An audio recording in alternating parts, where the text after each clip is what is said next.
نحمده ونصلي على رسوله الكريم. أما بعد، أعوذ بالله من الشيطان الرجيم. بسم الله الرحمن الرحيم. رب اشرح لي صدري ويسر لي أمري واحلل عقدة من لساني يفقهوا قولي. رب يسر ولا تعسر وتمم بالخير. اللهم لا سهل إلا ما جعلته سهلا وأنت تجعل الحزن إذا شئت سهلا. اللهم انفعنا بما علمتنا وعلمنا ما ينفعنا وزدنا علما. آمین یا رب العالمین۔ آج ہم انشاءاللہ اللہ کے خاص فضل و کرم سے، اس کے خاص رحمت اور توفیق سے سورۃ النساء کی آیت نمبر 36 نمبر آیت سے آنورڈ اپنا سبق دیکھیں گے اور کچھ آیات کو سمجھنے کی کوشش کریں گے۔ سب سے پہلے ہم اسی کی حمد اور اسی کا شکر اور اسی کی تعریف کرتے ہیں جس نے ہمیں یہ وقت اور یہ مہلت عطا فرمائی، جس نے ہمیں یہ وسائل، یہ سہولیات، یہ ضروریات، یہ ٹیکنالوجی، یہ رزق اور بے شمار انعام و اکرام اور فضل و کرم ہمارے اوپر کیا، اور خاص کر جس نے ہمارے دلوں میں یہ ڈالا کہ ہم اس بابرکت کلام کو سمجھنے کی کوشش کریں۔ اللہ تعالیٰ سے دعا ہے کہ اس کوشش میں ہمیں استقامت نصیب فرمائے، اس کی صحیح سمجھ اللہ تعالیٰ ہمیں عطا فرمائے، اس کے ذریعے سے اللہ ہمیں اپنی اور اپنے ساتھیوں کی اصلاح کرنے کی توفیق عطا فرمائے، اور دنیا کے ساتھ ساتھ اللہ ہمیں آخرت کی کامیابی اور بھلائی اور اپنا خاص فضل و کرم ہمارے شامل حال رکھیں۔ آمین یا رب العالمین۔ آگے بڑھنے سے پہلے ہم اپنا پچھلا سبق، اس کا ترجمہ دہراتے ہیں، جو کہ آیت نمبر 32 سے لے کر آیت نمبر 35 تک، جس میں اللہ تعالیٰ نے فرمایا، اور اس چیز کی آرزو نہ کرو جس کے باعث اللہ تعالیٰ نے تم میں سے بعض کو بعض پر بزرگی دی ہے، فضیلت دی ہے۔ مردوں کا اس میں حصہ ہے جو انہوں نے کمایا، اور عورتوں کے لیے اس میں سے حصہ ہے جو انہوں نے کمایا، اور اللہ تعالیٰ سے اس کا فضل مانگو، یقیناً اللہ ہر چیز کا جاننے والا ہے۔ ماں باپ یا قرابت دار جو بھی چھوڑ مرے، ان کے وارث ہم نے ہر شخص کے مقرر کر دیے، اور جن سے تم نے اپنے ہاتھوں سے معاہدہ کیا انہیں ان کا حصہ حق دو، حقیقتاً اللہ تعالیٰ ہر چیز پر حاضر ہے۔ مرد عورتوں پر حاکم ہے، اسی وجہ سے اللہ تعالیٰ نے ایک کو دوسرے پر فضیلت دی۔ اس مرد عورتوں پر حاکم ہے اس وجہ سے کہ اللہ نے ایک کو دوسرے پر فضیلت دی، اور اس وجہ سے کہ مردوں نے اپنے مال خرچ کیے، پس نیک فرما بردار عورت خاوند کی عدم موجودگی میں بحفاظت الہی نگہداشت کرنے والیاں ہیں، اور جن عورتوں کی نافرمانی اور بددماغی کا تمہیں خوف ہو انہیں نصیحت کرو، انہیں الگ بستروں پر چھوڑ دو اور انہیں مار کی سزا دو، پھر اگر وہ تابع داری کریں تو ان پر کوئی راستہ تلاش نہ کرو، بے شک اللہ تعالیٰ بڑی بلندی اور بڑائی والا ہے۔ اگر تمہیں میاں بیوی کے درمیان آپس کی ان بن کا خوف ہو تو ایک منصف مرد والوں کی طرف سے اور ایک منصف عورت کے گھر والوں میں سے مقرر کرو، اگر یہ دونوں صلح کرانا چاہیں گے تو اللہ تعالیٰ دونوں میں ملاپ کرا دے گا۔ یہ ہمارا گزشتہ سبق تھا، اور گزشتہ ہمارے سبق میں بھی ہم نے دیکھا کہ معاشرے میں مرد اور عورت، میاں اور بیوی، ان کا آپس میں تعلق یا ان کی آپس میں جو ڈیلیگیشن آف اتھارٹی ہے، آپس میں ان کے اختیارات کی تقسیم، حقوق اور فرائض کی نشاندہی جو ہے وہ اللہ تعالیٰ نے کی، اور اس حقوق و فرائض کی نشاندہی پر عمل درآمد کرنا، اس کو اسی طرح سے قبول کرنا، یہ مرد اور عورت دونوں کے لیے ضروری ہے تاکہ معاشرے کا حسن اور اس کی خوبصورتی جو ہے وہ برقرار رہے۔ اور اس کی کافی ساری وجوہات کو ہم نے مختلف انداز سے سمجھنے کی بھی کوشش کی تھی، کہ ایک آرگنائزیشن اسٹرکچر ہے جو اللہ تعالیٰ نے مقرر کیا ہے انسانیت کے لیے، انسانی معاشرے کے لیے، لہذا ہمیں اس آرگنائزیشنل اسٹرکچر جو ہے اس کو فالو کرتے ہوئے اللہ تعالیٰ کے احکامات کے مطابق اپنے معاملات کو درست کرنا رکھنا چاہیے۔ جو اللہ تعالیٰ نے ایک لائن آف اتھارٹی، ایک فلو آف اتھارٹی جو ہے وہ ہمیں مرتب کر کے دیا ہے، ہمیں اس کے مطابق اپنے معاملات کو لے کر چلنا چاہیے، تاکہ ہم اللہ کے قریب، اللہ کی نظر میں بھی سرخرو ہوں، اور دنیا میں بھی اور آخرت میں بطور خاص ہم اللہ تعالیٰ کے احسان کے، اللہ تعالیٰ کے فضل و کرم کے صحیح معنوں میں حقدار ہو سکیں۔ اسی معاشرتی معاملات جو ہیں یا معاشرتی جو ہمارے رویے ہیں، انہی کا تسلسل جو ہے وہ اگلی آیات میں بھی ہمیں ملتا ہے، کیونکہ سورۃ النساء ہی در حقیقت ایک معاشرے کی عکاسی یا معاشرے کے مختلف اکائیاں جو ہیں ان کا آپس میں ربط اور تعلق جو ہے اس کو زیادہ نکھار کر ہمارے سامنے پیش کرنے کی یہ سورہ مبارکہ ہے۔ تو آگے ہمارا آج کا سبق جو ہے آیت نمبر 36 سے شروع ہوتا ہے۔ آیت نمبر 36 میں بھی اگر ہم دیکھیں گے تو اس سے پہلے بھی بہت سارے ہم نے جو معاشرتی اکائیاں جو ہیں ان کے حقوق اور ان کے فرائض اور ان کے ذمہ داریوں کو ادا کرنے کے بارے میں اللہ تعالیٰ کے احکامات اور بہت ساری احادیث کو ہم نے سامنے رکھ کر سمجھنے کی کوشش کی۔ اس میں بہت سارے ایسے پسے لوگ یا پسے طبقات، ان کا بطور خاص تذکرہ ہوا، جس میں یتیم ہیں، جس میں عورتیں خواتین ہیں، جس میں خاص کر یتیم بچیاں ہیں، اس میں غلاموں کا بہت سارا تذکرہ ہوا، اور کچھ دوسرے اسی طرح سے معاملات کا۔ تو آیت نمبر 36 میں ہم دیکھیں گے کہ اللہ تعالیٰ نے اس معاشرت کو، انسانی معاشرے کو مضبوط کرنے اور اسلامی معاشرے کی خوبصورتی کو نکھارنے کے لیے اللہ تعالیٰ کی بندگی کے ساتھ ساتھ اس کے مختلف طبقات، اس کے مختلف جو اکائیاں ہیں، مختلف طرح کے لوگ جو ہیں یا مختلف طرح کے تعلقات ہیں مختلف لوگوں کے درمیان، ان کو کس طرح سے مینج کرنا ہے اور کس طرح سے ان کے ساتھ مطلب رہنا بہنا ہے، حسن سلوک کا اللہ تعالیٰ نے یہاں پر ہمیں تذکرہ کیا ملے گا آیت نمبر 36 میں۔ مختلف طرح کے جو ہمارے معاشرے کے جو ہمارے تعلقات ہوتے ہیں مختلف لوگوں کے، ان لوگوں کے ساتھ، اور پھر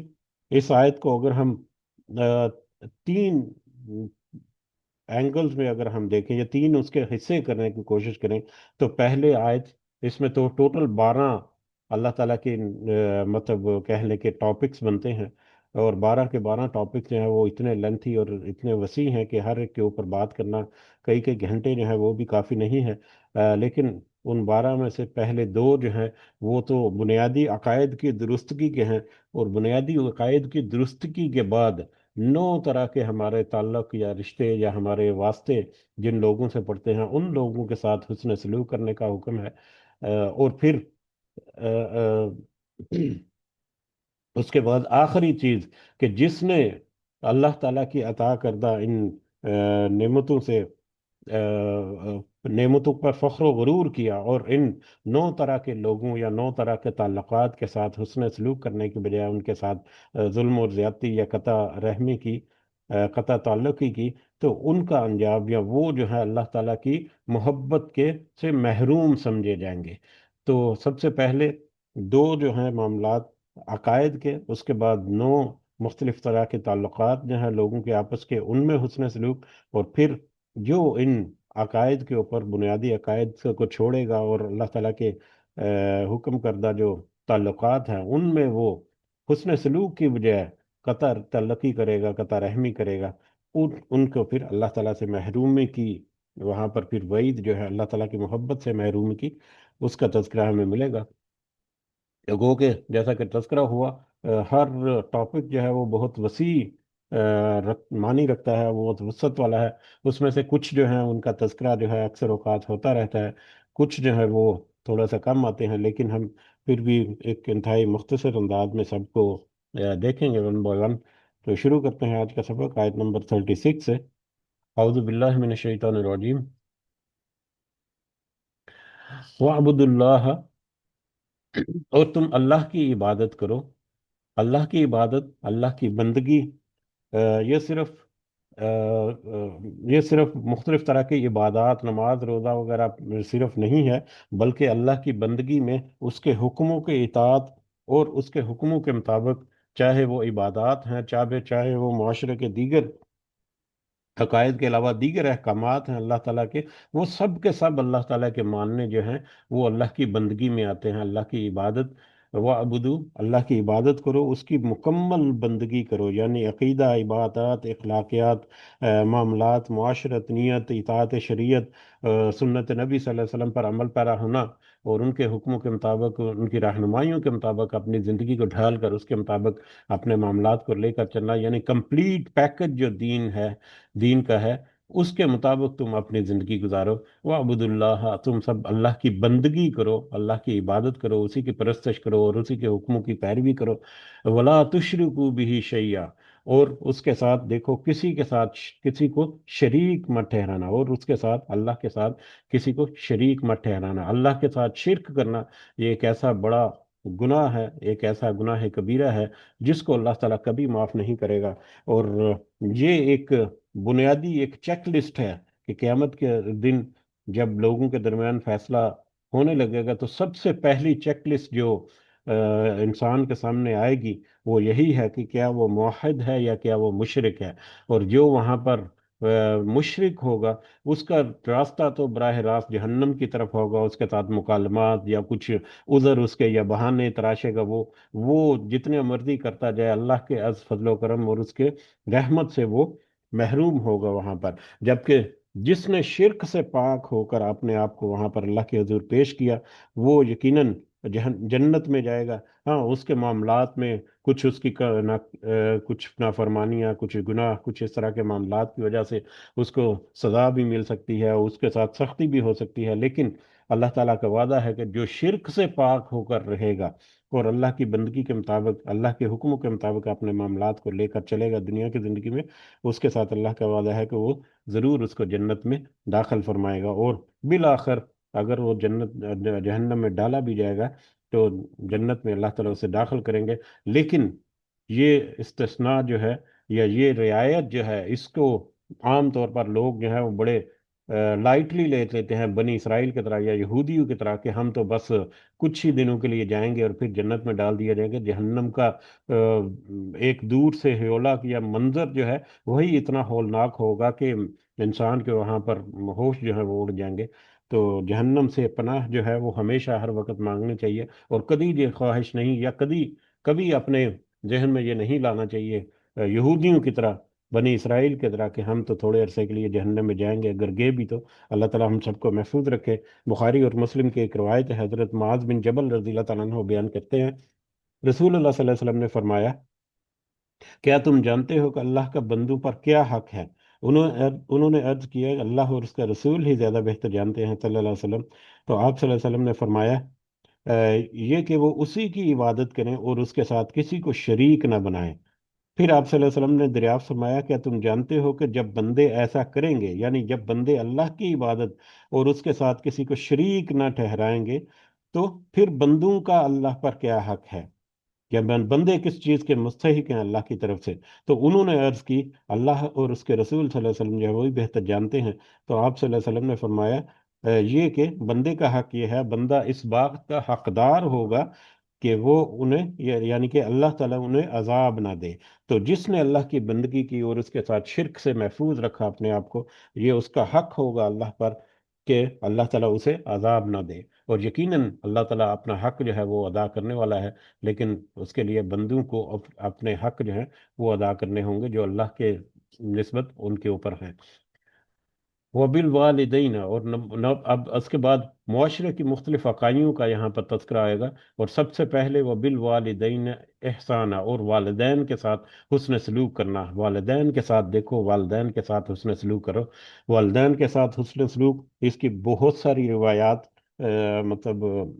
گزر چکی ہیں، بہت ساری احادیث ہمیں اس سے ملتی ہیں، آیات میں بھی غالباً 4 جگہیں ایسی ہیں قرآن مجید میں جہاں پر اللہ کی عبادت کے بعد والدین کے ساتھ حسن سلوک کرنے کا ہمیں تذکرہ ملتا ہے۔ اور بلکہ کچھ عرصہ پہلے، کچھ ہی سبق پہلے ہم نے کچھ آیات گناہ کبیرہ کی جو دیکھی تھی، کچھ احادیث جو اس کا تذکرہ کیا، اس میں ہم نے دیکھا تھا کچھ احادیث ایسی بھی ہیں جس میں والدین کی نافرمانی کو گناہ کبیرہ قرار دیا گیا نبی کریم صلی اللہ علیہ وسلم کی طرف سے، جیسا کہ صحیح بخاری کی ایک حدیث ہے کہ نبی کریم صلی اللہ علیہ وسلم نے کہا، نے فرمایا کیا میں تمہیں سب سے بڑے کبیرہ گناہوں کا نہ بتاؤں؟ تو ان سے پوچھا گیا کہ فرمائیے، بتائیے۔ تو آپ صلی اللہ علیہ وسلم نے فرمایا وہ تین ہیں۔ آپ نے تین بار فرمایا کہ گناہ کبیرہ کون سے ہیں؟ نمبر ون، اللہ کے ساتھ شرک کرنا، نمبر ٹو، والدین کی نافرمانی کرنا، اور نمبر تھری، جھوٹی گواہی دینا۔ تو والدین کے ساتھ بدسلوکی کرنا، ان کی نافرمانی کرنا، یہ کبیرہ گناہوں میں والدین کے ساتھ حسن سلوک یا ان کی کچھ باتوں کے، اگر مشرک والدین ہیں یا دین سے دور ہٹاتے ہیں تو اس صورت میں بھی ان کے ساتھ حسن سلوک کا رویہ اختیار رکھنا یہ لازم و ملزوم ہے۔ اللہ کے راستے سے ہٹنا جو ہے وہ انسان کی اپنی ذمہ داری ہے، لیکن والدین کے ساتھ ہر حال میں حسن سلوک رکھنا یہ بہت بڑا حق ہے والدین کا۔ صحیح مسلم کی ایک روایت ہے، نبی کریم صلی اللہ علیہ وسلم نے فرمایا ذلیل و رسوا ہو گیا وہ شخص جس نے اپنے والدین یا ان میں سے کسی ایک کو بڑھاپے میں پایا پھر بھی وہ جنت میں داخل نہ ہوا۔ جس نے والدین کو اپنے زندگی میں پایا کہ وہ بڑھاپے کی حالت میں ان کے پاس آئے ہیں اور وہ ان کی خدمت کر کے جنت حاصل نہ کر سکے، تو اس سے بڑا بدبخت یا اس سے بڑا ذلیل و رسوا ہونے والا شخص جو ہے وہ ہمیں نہیں ملے گا۔ تو والدین جو ہے وہ در حقیقت جنت میں داخلے کی ذمہ داری ہے اللہ تعالیٰ کی طرف سے۔ نبی کریم صلی اللہ علیہ وسلم کی احادیث سے پتہ چلتا ہے کہ والدین کے ساتھ احسان کرو، وہ بذل قربا، اور دیکھو قریبی رشتہ دار جو ہیں، قرابت دار جو ہیں، ان کے ساتھ بھی حسن سلوک کرنا، قریبی رشتہ داروں کے ساتھ حسن سلوک کرنا، جیسا کہ بخاری اور مسلم کی ایک روایت ہے، سوری ترمذی اور نسائی کی ایک روایت ہے، حضرت سلمان بن عامر رضی اللہ تعالیٰ عنہ بیان کرتے ہیں کہ رسول اللہ صلی اللہ علیہ وسلم نے فرمایا مسکین پر صدقہ صرف صدقہ ہے، جبکہ رشتہ دار پر صدقہ صدقہ بھی ہے اور صلہ رحمی بھی ہے۔ کسی قریبی رشتہ دار کے اوپر صدقہ کرنا، اس کے لیے کچھ کوشش کرنا، اس کی خدمت مدارت کرنا، ضرورت کے مطابق اس کی مدد کرنا، اس کا دوہرا اجر ہے، اس کو صدقہ کا بھی اجر ملے گا اور اس کو رشتہ داری کا جو مطلب حسن سلوک ہے اس کا اجر بھی ملے گا۔ اسی طرح سے بخاری اور مسلم کی ایک اور روایت ہے کہ رشتہ داری کو جوڑنے والا اللہ سے جڑا رہتا ہے اور جو اسے توڑتا ہے اللہ اس سے تعلق توڑ لیتا ہے۔ تو جو اللہ تعالیٰ سے اپنا تعلق جوڑنا چاہتا ہے اس کو چاہیے کہ وہ رشتہ داروں کے ساتھ اپنا تعلق جوڑے۔ والیتامى، اور یتیموں کے ساتھ بھی حسن سلوک کرنے کا اللہ تعالیٰ نے حکم دیا کہ یتیم جو ہے ایک ایسا پسا ہوا طبقہ ہے کہ جو حقدار ہیں کہ ان کی صحیح پرورش جو ہے ان کے وارث کریں یا ان کے صاحب اختیار جو ہیں وہ کریں۔ تو یتیموں کی کفالت کرنا اور یتیموں کے ساتھ حسن سلوک کرنا بے شمار اس کی روایات اور احادیث اور آیات ہمیں ملتی ہیں۔ بخاری اور مسلم کی ایک روایت کا ہم تذکرہ کرتے ہیں جس میں نبی کریم صلی اللہ علیہ وسلم نے فرمایا، یہ حضرت ابو ہریرہ سے مروی ہے کہ میں اور یتیم کی کفالت کرنے والا جنت میں اس طرح سے ہوں گے جس طرح آپ نے شہادت اور درمیان کی انگلی کو آپس میں ملا کر اشارہ کیا کہ جس طرح سے یہ دو انگلیاں آپس میں اتنی قریب ہیں، اس طرح سے میں اور یتیم کی کفالت کرنے والا جنت میں ایک دوسرے کے قریب ہوں گے۔ تو یتیموں کے ساتھ حسن سلوک کرنے کی بہت بہت ساری روایات ہمیں ملتی ہیں۔ والمساکین، اور مسکینوں کے ساتھ حسن سلوک کرنا، مسکینوں کے ساتھ، مسکین کی ڈیفینیشن جو ہے وہ بڑی خوبصورت ہے۔ ویسے تو بہت سارے طبقات ہیں جو ضرورت مند ہوتے ہیں، ان کی ضرورت کو پوری کرنا ہماری ذمہ داری ہے، لیکن مسکین کی ڈیفینیشن کے مطابق کسی ایسے شخص کو تلاش کر کے جو کہ ریئلی مسکین ہو اس کی مدد کرنا یہ ہماری ذمہ داری ہے۔ اس سے پہلے کہ وہ ہاتھ پھیلانے پر مجبور ہو جائے، ہمیں چاہیے کہ ہم ان مسکینوں کو ہاتھ باہر آنے سے پہلے ان کی اس طرح سے مدد کریں کہ ان کی سفید پوشی بھی کا برم بھی رہے، اور اللہ تعالیٰ کا حکم جو ہے اس کا پاس رکھتے ہوئے ہم اس کے اجر عظیم کا مستحق ٹھہریں۔ بخاری اور مسلم کی ایک روایت ہے حضرت ابو ہریرہ رضی اللہ تعالیٰ عنہ سے کہ رسول اللہ صلی اللہ علیہ وسلم نے فرمایا مسکین وہ نہیں ہے جو لوگوں کے ہاں چکر کاٹتا رہتا ہے۔ یہ حدیث ہم اکثر تذکرہ کرتے رہتے ہیں ہماری یاد دہانی کے لیے کہ ہمیں ہر وقت یہ یاد رہنی چاہیے کچھ ضروری چیزیں جو ہیں جن کو ہمیں روزمرہ کے معاملات میں ہم فوکس رکھ سکیں۔ بہرحال حدیث کی طرف واپس آتے ہیں کہ مسکین وہ نہیں ہے جو لوگوں کے ہاں چکر کاٹتا رہتا ہے اور ایک یا دو لقمے یا ایک یا دو کھجوریں لے کر واپس چلا جاتا ہے، بلکہ مسکین تو وہ ہے جو اپنا مال نہیں پاتا، جو اسے مستغنا کر دے،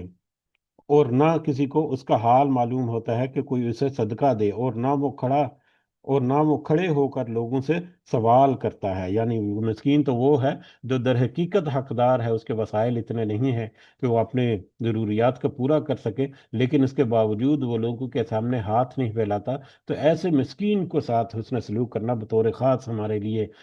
بڑی اہمیت کا حامل ہے۔ اس کے علاوہ باقی دیگر وہ لوگ جو ہیں جو مدد کے مستحق ہیں، چاہے وہ ہاتھ پھیلاتے ہیں یا نہیں، ان کی مدد ضرور کرنی چاہیے۔ ہاں، پروفیشنل گداگر جو ہیں ان سے ہمیں تھوڑا سا ضرور احتیاط رکھنی چاہیے، کیونکہ ان کے بارے میں بڑی سخت احادیث میں وعید ہمیں ملتی ہے، جو پروفیشنلی بھیک مانگنے والے لوگ ہیں ان سے۔ والجار ذی القربہ، اور ہمسایہ جو قریبی رشتہ دار ہوں، یعنی ایک تو قرابت والا قریبی رشتہ دار بھی ہیں اور دوسرا ہمسائے بھی ہیں۔ والجار بالجنبی والجار الجنوبی، اور ہمسایہ اجنبی، قریبی رشتہ دار ہمسائے اور اجنبی ہمسائے، یہ دونوں جو طبقات ہیں یہ بھی بہت اہم ہے ہمارے لیے حسن سلوک کے۔ ایک تو ہمسائے کے ساتھ حسن سلوک کرنا، اس کی ایک بہت بڑی اہمیت اور فضیلت ہے، اور اگر ہمسایہ قریبی رشتہ دار ہو تو پھر تو اس کی اہمیت اور بھی زیادہ بڑھ جاتی ہے۔ جیسا کہ بخاری کی ایک روایت حضرت ابو ہریرہ رضی اللہ تعالیٰ عنہ سے کہ رسول اللہ صلی اللہ علیہ وسلم نے فرمایا، جو شخص اللہ اور روز قیامت پر ایمان رکھتا ہو، اسے چاہیے کہ اپنے پڑوسی کو تکلیف نہ پہنچائے۔ بہت ساری روایات ہمیں پڑوسیوں سے متعلقہ بھی ملتی ہیں۔ صحیح بخاری اور مسلم کی ایک روایت حضرت عبداللہ بن عمر رضی اللہ تعالیٰ عنہ سے کہ رسول اللہ صلی اللہ علیہ وسلم نے فرمایا، جبرائیل مجھے ہمیشہ پڑوسی کے متعلق وصیت کرتے رہے، یہاں تک کہ مجھے گمان ہونے لگا کہ وہ پڑوسی کو بھی وارث قرار دے دیں گے۔ یعنی اس قدر اللہ تعالیٰ کے حکم کے ذریعے سے، اللہ تعالیٰ کے حکم کے تحت حضرت جبرائیل علیہ السلام نے نبی کریم صلی اللہ علیہ وسلم کو پڑوسی کے حقوق کی اس قدر وصیت کی کہ نبی کریم صلی اللہ علیہ وسلم کہتے ہیں کہ مجھے یہ گمان ہونے لگا کہ کہیں پڑوسی کو وہ وارث ہی قرار دے دے، مطلب جائیداد میں یا ترکے میں۔ اس قدر پڑوسیوں کا قریبی حق ہے یا قریبی راستہ تعلق ہے کسی دوسرے فرد کے ساتھ۔ بخاری کی ایک اور روایت حضرت ابو شریح رضی اللہ تعالیٰ عنہ بیان کرتے ہیں کہ رسول اللہ صلی اللہ علیہ وسلم نے فرمایا، اللہ کی قسم وہ شخص مومن نہیں ہو سکتا، اللہ کی قسم وہ شخص مومن نہیں ہو سکتا، اللہ کی قسم وہ شخص مومن نہیں ہو سکتا۔ صحابہ کرام نے عرض کی، یا اللہ کے رسول وہ کون شخص ہے؟ فرمایا، وہ شخص جس کی اظہار رسانی سے اس کا پڑوسی محفوظ نہ ہو۔ تین دفعہ نبی کریم صلی اللہ علیہ وسلم نے کہا کہ اللہ کی قسم وہ شخص مومن ہی نہیں ہے جس کی اظہار ثانی سے، جس کی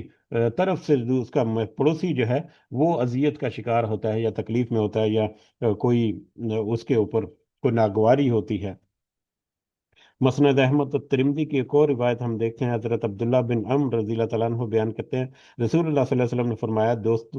دوستوں میں بہتر وہ شخص ہے جو اپنے دوست کے لیے بہتر ہو، پڑوسیوں میں سے بہتر وہ شخص ہے جو اپنے پڑوسی کے لیے بہتر ہو۔ اور اسی طرح سے دو اور اہم روایات ہیں جو پڑوسیوں کے حقوق کو ہمارے سامنے اجاگر کرتی ہیں۔ ایک روایت تو صحیح مسلم سے ہے اور بڑی وسعت والی حدیث ہے۔ یہ حضرت ابو ذر رضی اللہ تعالیٰ عنہ سے رسول اللہ صلی اللہ علیہ وسلم نے فرمایا، حضرت ابو ذر جو ہیں وہ بہت ہی پاک باز اور بہت پاک دامد اور زہد تقوی رکھنے والے ایک بڑے جید صحابی تھے، لیکن مال کے معاملے میں وہ تھوڑے سے کمزور تھے۔ تو ان کے ساتھ نبی کریم صلی اللہ علیہ وسلم نے ان سے فرمایا، اے ابو ذر، جب تم سالن پکاؤ تو اس میں شوربہ زیادہ کر لیا کرو، اور یوں اپنے پڑوسیوں کا بھی خیال رکھا کرو۔ یعنی تمہارے پاس اگر استطاعت نہیں ہے کہ تم کھلا خرچ کر سکتے ہو اپنے پڑوسیوں کے ساتھ، تو جو سالن وغیرہ بناتے ہو اس میں تھوڑا سا پانی زیادہ اضافی کر کے تھوڑا سا شوربہ زیادہ کر لو، تاکہ تم اپنے پڑوسیوں کو بھی کچھ دے کر اس سے تم اپنا اجر جو ہے وہ کما سکو۔ بہت ہی خوبصورت انداز نبی کریم صلی اللہ علیہ وسلم نے فرمایا۔ اور پڑوسیوں کا آپس میں ایک دوسرے کے ساتھ تعلق یا ایک دوسرے کے ساتھ ان کا رکھ رکھاؤ کیسا ہونا چاہیے، جیسے ہی مسلم کی ایک اور روایت جو کہ آ، یہ بخاری میں بھی ہے، بخاری اور مسلم کی ایک روایت ہے، نبی کریم صلی اللہ علیہ وسلم نے فرمایا، اے مسلم عورتوں، اے مسلمان عورتوں،